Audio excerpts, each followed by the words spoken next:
Hello दोस्तों, कैसे हो आप लोग। तो दोस्तों मैं आप सभी का स्वागत करता हूं आपके अपने ग्रेट हेरोज के यूट्यूब चैनल पे। दोस्तों ऑलरेडी इससे पहले आपका एक लेक्चर आ चुका था जहां पे हमने इंट्रोडक्टरी पार्ट प्लस जो कैरेक्टरिस्टिक्स है मॉडर्न हिस्टोग्राफी के वो हमने चीजें देखी थी। आज इस लेक्चर में हम स्टडी करने वाले हैं आपके नोटेबल स्कॉलर्स के बारे में। कुछ सारे तो नहीं पढ़ेंगे लेकिन आने वाले 2 लेक्चर्स में यानी आज वाला लेक्चर और उसके बाद वाला जो लेक्चर होगा उसमें हम क्या करेंगे, सारी जो चीजें है कवर अप कर लेंगे। अब चलो शुरू करते हैं। सबसे पहले चीज यहाँ पे मैंने एक चीज नोट नहीं किया तो आप लोग नोट कर लेना कि जो टर्म हिस्ट्री है वो एक ग्रीक टर्म है। वो सबसे पहली बार आपके हेरोडोटस जो कि एक हिस्टोरियन थे 5th सेंचुरी बीसीई के, तो उन्होंने क्या यूज किया था और उन्होंने अपनी बुक का नाम द हिस्टोरीज ये क्या रखा गया था। ठीक है, अब यहां पे अगर बात करूं तो देखो जो डेवलपमेंट कैसे हुआ हिस्टोरियोग्राफी का यूरोपियन कंट्रीज में। अब यहाँ पे अब तक जो अहमियत दी जाती थी वो साइंस को दिया जाता था, फिलोसफिकल चीजों को दी जाती थी, लेकिन कभी भी हिस्ट्री को क्या दिया नहीं गया था। और धीरे धीरे चेंजेस हुए, रिनाइंसेंस हुआ, एज ऑफ रिनाइंसेंस हमने हमारे ए साइड में पढ़ा हुआ है सेकंड चैप्टर में यूरोप एंड इंडिया, जहां पे जो चीजें फिर से एक शुरुआत से क्या चली गई, जहां पे हर एक चीज को क्या एक नए तरीके से क्या स्टडी किया जा रहा था। अब उसी टाइम पे गॉटिंजन यूनिवर्सिटी एक ऐसा यूनिवर्सिटी था जर्मनी में जिसका क्या खुद का एक इंडिपेंडेंट डिपार्टमेंट था क्या हिस्ट्री रिसर्च करने के लिए। ठीक है, हिस्टोरिकल रिसर्च करने के लिए। अब ये चीज हुई कभी थी, ये चीज हुई थी दोस्तों ईयर 1737 सीई यानी क्रिश्चियन एरा में क्या ये चीज परफॉर्म हुई थी। तो आपको फिलिंग द ब्लैंक्स में आ सकता है dash university had an independent historical department, तो आप क्या लिखोगे गॉटिंजन यूनिवर्सिटी का लिखोगे। अब यहां पे अगर हम बात करूं तो ऐसे ही आपके जब हिस्टोरिकल रिसर्च स्टार्ट हुआ तो ऐसे अलग अलग स्कॉलर्स आए, अलग अलग स्कॉलर्स की अलग अलग क्या थी थिंकिंग थी, उनका परसेप्शन अलग था हिस्टोग्राफी को लेकर। तो ऐसे ही हम सबसे पहले जो पढ़ने वाले रेन डेस्कार्ट्स के बारे में पढ़ने वाले। तो देखो रेन डेस्कार्ट एक सबसे पहले ऐसे स्कॉलर थे जिन्होंने क्या इंसिस्ट किया, foremost scholar among the foremost. अब यहां पे अगर बात करूं ऐसे कई सारे स्कॉलर्स थे जो क्या इंसिस्ट कर रहे थे और उन्हीं में से एक स्कॉलर ये भी थे रेन डेस्कार्ट भी जो इंसिस्ट कर रहे थे, बोल रहे थे भैया कि जब कभी भी हम हिस्टोरिकल डॉक्यूमेंट्स को हम पढ़ते हैं तो उन्हें हमें क्या क्रिटिकली एग्जामिन करना चाहिए, हमें चेकआउट करना चाहिए कि क्या ये डॉक्यूमेंट सच में सही है, कहीं कुछ कॉपी तो नहीं है, कहीं फेक तो नहीं, ये चीजें हमें क्या एनालाइज क्या करनी चाहिए। ये सिर्फ अकेले नहीं बोल रहे थे, ऐसे बहुत सारे स्कॉलर्स थे। उन बहुत सारे स्कॉलर में से हमारे जो रेन डेस्कार्ट भाई साहब थे वो भी क्या थे, उन्होंने बोला कि हमें क्या करना चाहिए, हमें जितने भी हम हिस्टोरिकल डॉक्यूमेंट्स हम लेते हैं उन्हें हमें क्रिटिकली क्या एनालाइज करना क्या आना चाहिए, तभी क्या हम एक पर्टिकुलर चीज पे जाके क्या पहुंचेंगे। समझ में आ गया। फिर उसके बाद उन्होंने क्या एक बुक लिखी डिस्कोर्स ऑन द मेथड। अब डिस्कोर्स ऑन द मेथड ये बुक का नाम याद रख लेना क्योंकि आपके एग्जाम में क्या पूछा जा सकता है। ठीक है, ही रोट अ बुक और डिस्कोर्स ऑन द मेथड जिसका एक साइंटिफिक रिसर्च मेथड पे बहुत ही ज्यादा क्या बड़ा इंपैक्ट क्या दिया गया। और उस बुक में उन्होंने एक स्टेटमेंट लिखी थी क्या, never to accept anything for true till all the grounds of the doubts are excluded. मतलब क्या बोला उन्होंने, बोला कि भैया हमें कभी भी किसी भी चीज पर भरोसा नहीं करना चाहिए जब तक उसके लिए हमारे दिल में जितने भी डाउट्स है वो क्लियर नहीं हो जाते। जब एक बार क्लियर हो जाएंगे तब कोई इशू नहीं है, लेकिन जब तक क्लियर नहीं होता तब तक हमें उस चीज पर भरोसा करना है क्या नहीं करना है। तो वही चीज उन्होंने भी कही कि आप क्या करो, आप जितने भी हिस्टोरिकल डॉक्यूमेंट उसको क्या करो क्रिटिकली एनालाइज करो, उसको चेक करो, उसकी रिलायबिलिटी चेक करो कि उसकी रिलायबिलिटी सही है कि नहीं है, कहीं कुछ गलत तो नहीं, कहीं कुछ उल्टा पुल्टा तो नहीं, ये हमें क्या चेक करना क्या आना चाहिए। समझ में आ गया। उन्होंने बुक लिखी कौन सा, डिस्कोर्स ऑन द मेथड, और क्या बोला never to accept anything for true till all the grounds of the doubts are excluded. ये क्या चीज उन्होंने क्या कही दोस्तों, समझ में आया। तो मेरे ख्याल से आपको ये चीज जो है ये चीज आपको समझी होंगी।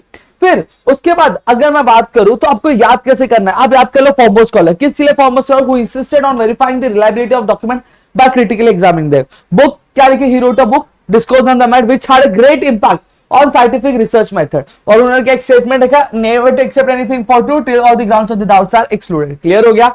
अब ये हो गया। अच्छा आगे बढ़ते, अब यहाँ पे हम वोल्टर के बारे में पढ़ेंगे। और वोल्टेयर सबसे पहली चीज देखो, एक एक करके मैंने सारे जो पॉइंट्स है बहुत अच्छे तरीके से आपके लिए लिखा हुआ है। You will be asked in the given result कि why Voltaire is said to be the founder of the modern historiography, क्यों बोला जाता है। तो आपको ये सारे पॉइंट्स क्या लिखने रहेंगे। इनकेस अगर आपको बोला गया राइट अबाउट वोल्टेयर तो आपको ये सारे पॉइंट्स लिखने रहेंगे, समझ। या फिर बोला डिस्क्राइब अबाउट वोल्टेयर तो आपको ये सारी चीजें क्या लिखनी रहेंगी। सबसे पहली चीज यहां पे अगर मैं बात करूं तो क्या लिखा है, Voltaire Voltaire's original name was François Marie Arouet. देखो मैं इसको कैसे बताऊं, फ्रैंको इज मारी आरोइट। ठीक है, तो आपका पहला पॉइंट बन गया क्या, he was Voltaire was Voltaire's original name was François Marie Arouet. Clear हो गया। वो क्या थे, एक फ्रेंच थे। अब इसको याद कैसे करो, फ्रेंच। समझ में आ गया। अब ही पॉइंट, अब इन्होंने क्या किया, एक पॉइंट निकाला, क्या बोला कि हमें हिस्टोरिकल रिसर्च कर रहे हैं, हिस्टोरिकल हम चीजें पढ़ते, किस मोटिव से पढ़ते कि हमें क्या पता करना, हमें ट्रुथ को पता करना, हमें सच्चाई जो है वो क्या पता करनी है। लेकिन साथ ही साथ हम इसलिए भी पढ़ते कि हमें क्या पता करना रहता है कि पहला इवेंट कौन सा हुआ, उसके बाद कौन सा इवेंट हुआ, उनके दोनों के बीच में इंटरकनेक्शन क्या है, ये चीज मोटिव के साथ पढ़ते। लेकिन जब हम ये सारी चीजें पढ़ रहे हैं तो हमारे लिए कहीं ना कहीं ये भी आवश्यक बन जाता है कि हम ट्रुथ पहचानने के लिए तो हिस्टोरिकल रिसर्च करें, साथ ही साथ क्रोनोलॉजिकल इवेंट्स पहचानने के लिए हम हिस्टोरिकल रिसर्च करें, लेकिन साथ ही साथ हमें जो बाकी सारे फैक्टर्स है, जैसा अगर बात करूं सोशल ट्रेडिशन हो गया, ट्रेड हो गया, इकोनॉमी हो गया, एग्रीकल्चर, ये सारी भी चीजें क्या हमें क्या कंसिडर करनी चाहिए क्या आपके हिस्टोरिकल रिसर्च करते टाइम। अब ऐसा क्यों बोला गया है, तो देखो अगर फॉर एग्जाम्पल अगर एक राजा है, उस राजा के बारे में आपको कब अच्छे से पता चलेगा, जब उसकी प्रजा के बारे में आप जानोगे। अगर आपको पता करना है कि उस टाइम पे जो इकोनॉमी कैसी थी, तो आपको यह देखना है कि वहां के जो लोग थे वो पैसे किस तरह से खर्च किया करते थे। अगर आपको यह देखना है कि राजा कितना अच्छा था, तो वहां पे आपको यह देखना है कि जो प्रजा थी वो कितनी खुश थी, कितनी दुखी थी, ये आप पता करोगे तो राजा के बारे में आपको अच्छे से पता चले। तो यही चीज बोली गई कि हमेशा इनका कहने का मतलब ये कि हिस्ट्री सिर्फ आपका ट्रुथ को पहचाना, राजा महाराजा को पहचानने के लिए नहीं है, लेकिन हमें साथ ही साथ हिस्ट्री में हमें क्या देखना चाहिए, हमें यह भी देखना चाहिए कि आपका जो है क्लाइमेट उस टाइम पे कैसे था, एग्रीकल्चर किस तरह से किया जाता था, ट्रेड किस तरह से किया जाता था, ये सारी चीजें भी हमें क्या करनी चाहिए, हमें नोटिस करनी क्या आनी चाहिए। ठीक है, और ये सारी चीजों को हमें क्या करना चाहिए, कंसिडर करना चाहिए, तभी हमारा एक हिस्टोरिकल रिसर्च एक सक्सेसफुल कहलाएगा, वरना सक्सेसफुल कहलाएगा नहीं। क्लियर हो गया। अब कहीं ना कहीं ये जो थॉट था, अब ये वोल्टेयर का ये जो थॉट था कि हमें ये सारे पॉइंट्स को भी इंक्लूड करना चाहिए, उसने एक नए थॉट को क्या अराइज किया, क्या बोला कि आपको ह्यूमन के जितने एस्पेक्ट्स है वो सारी चीजें क्या हिस्टोरिकल रिसर्च में इंक्लूड करनी चाहिए। उसका एजुकेशन कैसे होता था, वहां पे पढ़ाई कैसी की जाती थी, उसमें चीजें किस तरह से की जाती थी, ये सारी चीजें आपको क्या करनी चाहिए, ये सारी चीजें आपको क्या हिस्टोरिकल रिसर्च करते टाइम क्या इंक्लूड करनी चाहिए, तभी आपका क्या होगा, चीजें आप तक क्या अच्छी मिलेंगे, आपको हिस्ट्री के बारे में क्या और सारी चीजें क्या पता चलेंगे। दोस्तों समझा, तो history is not all about सिर्फ हमें क्या करना, हमें राजा महाराजाओं के बारे में पढ़ना है, लेकिन हमें क्या उनकी प्रजा के बारे में, वेदर कंडीशंस कैसे थे, क्लाइमेट कैसे थे, ट्रेड कैसे किस तरह से किया जाता था, ये सारी चीजों के बारे में भी हमारे लिए जानना क्या बहुत ही ज्यादा क्या आवश्यक हो जाता है। समझा, तो मेरे ख्याल से इतनी चीजें आपको क्लियर हो गई। अब इस वजह से क्या बोला जाता था, इस वजह से आपको वोल्टेयर को फाउंडर ऑफ मॉडर्न हिस्टोग्राफी बोला जाता था। अब यहाँ पे फाउंडर ऑफ मॉडर्न हिस्टोग्राफी मेरे क्या बताया था, मॉडर्न हिस्टोग्राफी में हम चीजें क्रिटिकल एनालाइज करते हैं, वहां पे क्वेश्चन रेज होते, क्वेश्चन का जो आंसर मिलता है उसका एविडेंस सपोर्ट होना चाहिए, ये सारी चीजों को करने के बाद हम क्या करते हैं, हम भरोसा करते हैं। तो यहां भी तो वही चीज कर रहे हैं, हम सारी चीजों को पढ़ रहे, सारे एक्सपर्ट के ऊपर, ऐसा नहीं राजा के बारे में पढ़ रहे हैं तो प्रजा के बारे में नहीं पढ़ रहे, राजा कैसा था तो वो हमें प्रजा के बारे में हम जब पढ़ेंगे तभी हमें पता चलेगा। तो यही चीज हमारे वोल्टेयर भी बोल रहे हैं ना कि हमें ह्यूमन एस्पेक्ट के सारी जो चीजें वो क्या इंक्लूड करना चाहिए, वो हर एक चीज क्या है, इंपॉर्टेंट है। दोस्तों क्लियर हो गया।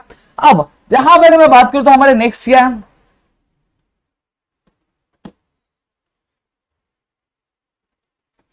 अब जो दूसरे हमारे अगले भाई साहब है उनका नाम क्या है, उनका नाम है जॉर्ज विलियम फ्रेडरिक हेगल। क्या नाम है उनका, George William Frederick Hegel. George William Frederick Hegel की अगर मैं बात करूं, अगर आप पूरा नाम नहीं बोल पा रहे हो तो आप क्या बोलोगे, हेगल बोलोगे तो भी चलेगा, कोई भी दिक्कत नहीं है, समझ में आ गया।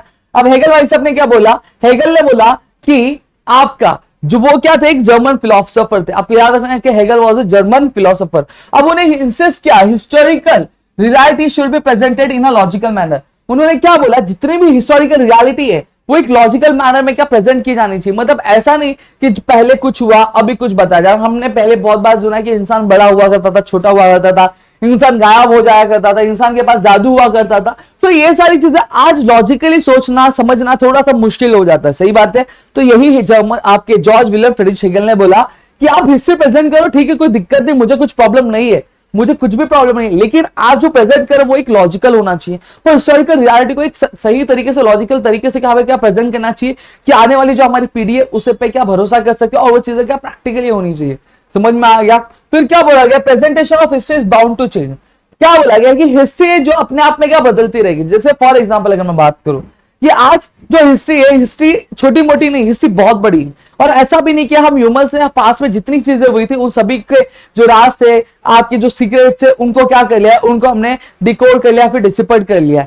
नहीं, अब हिस्ट्री बहुत बड़ी, तो अब हमारी जिम्मेदारी क्या है। अब हम यहाँ पे ये बताने की कोशिश कर रहे हैं आपके जॉर्ज विलियम फ्रेडरिक हेगल कि भैया कि हिस्ट्री जो है वो टाइम टू टाइम हो सकती है, चेंज हो सकती है। अब कैसे चेंज होगी, जैसे फॉर एग्जांपल आज हम देखते हैं कि मॉडर्न डायनेस्टी का जो नींव रखने वाले थे वो हमारे क्या चंद्रगुप्त मौर्य थे। आज हमने ये चीज पढ़ी है, सही बात है।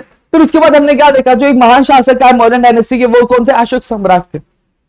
अब आपने यहां पे समझना कि अब तक हमने ये चीज पढ़ी कि मॉडर्न डायनेस्टी के सबसे पहले राजा चंद्रगुप्त मौर्य थे।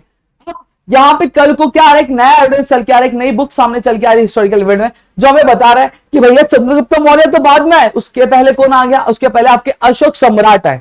ठीक है, फॉर एग्जाम्पल बोलो, ऐसा सच नहीं है। ठीक है, फॉर एग्जाम्पल उस टाइम पे कौन है, चंद्रगुप्त मौर्य पहले नहीं था, अशोक सम्राट थे जिन्होंने मौर्यन डायनेस्टी की क्या रखी, नींव रखी। तो हिस्ट्री चेंज हो जाएगी ना, क्यों, क्योंकि एक नया डॉक्यूमेंट, एक नई चीज, एक नया सीक्रेट, एक नया सपोर्ट एविडेंस क्या हमारे सामने आ रहा है, तो हिस्ट्री बदलेगी। तो यही चीज बोले कि हिस्ट्री, प्रेजेंटेशन में history is bound to change over a period of time. मतलब जैसे जैसे टाइम बदलेगा, जैसे जैसे नए एविडेंस आएंगे, जैसे जैसे नई इंफॉर्मेशन मिलेगी, हिस्ट्री जो होगी अपने आप में क्या हो जाती जाएगी, अपने आप में क्या चेंज होती जाएगी। ठीक है, अब हेगल भाई साहब की ये जो बात थी, इस बात से सभी लोग, जितने भी लोग थे वो क्या थे, सब लोग संतुष्ट थे। वो लोग सभी जानते थे कि ये जो बोल रहे, ये कहीं ना कहीं ये बता रहे कि जो साइंटिफिक रिसर्च मेथड है, साइंटिफिक रिसर्च मेथड के कंपैरिजन में हिस्टोरिकल रिसर्च मेथड कहीं भी कम नहीं है, वो भी क्या उतना ही कैपेबल है। समझ में आ गया, उसमें किसी भी तरह की क्या यहाँ पे हमें क्या कमी देखने नहीं मिलती है। ऐसा कौन बोल रहा था, ऐसे बाकी जो स्कॉलर्स जो कन्विंस्ड थे, किससे, आपके जॉर्ज विलियम फ्रेडरिक हेगल की थियरी से, उनसे। अब उन्होंने बहुत सारे आर्टिकल्स लिखे, उन्होंने बहुत सारी चीजों के बारे में बताया, वो सारी चीजों जो थी उन्होंने अपनी बुक आपका क्या, जिसका नाम क्या था, encyclopaedia of philosophical science and reason in history, इस किताब में क्या की उन्होंने, क्या पूरी क्या लिखी हुई। दोस्तों क्लियर हो गया, तो वापस बता देता हूं, जॉर्ज विलियम फ्रेडरिक हेगल क्या थे, एक जर्मन फिलोसोफर थे। उन्होंने इंसिस्ट किया कि हिस्टोरिकल रियलिटी जो होनी चाहिए वो क्या एक लॉजिकल मैनर में क्या प्रेजेंट की जानी चाहिए, और जो प्रेजेंटेशन है हिस्ट्री का वो क्या बाउंड टू चेंज है, मतलब क्या टाइम टू टाइम क्या होती जाएंगी, जो चीजें होती जाएंगी वो क्या चेंज होती जाएंगी, हमेशा सेम रहेंगी क्या, नहीं। जैसे जैसे नया एविडेंस आएगा, हम हिस्ट्री के बारे में और ज्यादा स्टडी करेंगे और डिटेल में हमें चीजें पता चलेंगी, तो हम क्या हिस्ट्री जो रहेगी वो चेंज होती जाएगी। क्लियर हो गया। फिर उसके बाद अगर मैं बात करूं तो क्या बोला गया है कि उन्होंने एक बुक लिखी थी, encyclopaedia of philosophical science and reason in history. अब यहाँ पे मैं बात करूं तो चीजें, दोस्तों मैंने आपको बहुत सारी चीजें सुना दी यहाँ पे। अब यहाँ पे वोल्टेयर का ओरिजिनल नाम फ्रांकोइस मारे था, फ्रेंच थे, अपॉइंट ये। अब बेसिकली एक स्क्रीनशॉट ले सकते हो आप लोग। ठीक है, मैं एक बार जूम इन कर देता हूं। आप ये स्क्रीनशॉट ले लो, आप यहाँ पे आप स्क्रीनशॉट ले लो, आपको जो नोट्स भी यहाँ पे हमने कहा तुरंत क्या प्रोवाइड कर दिए दोस्तों, तो आपको इतने सारे पॉइंट्स क्या याद रखने। फिर उसके बाद अगर मैं बात करूं,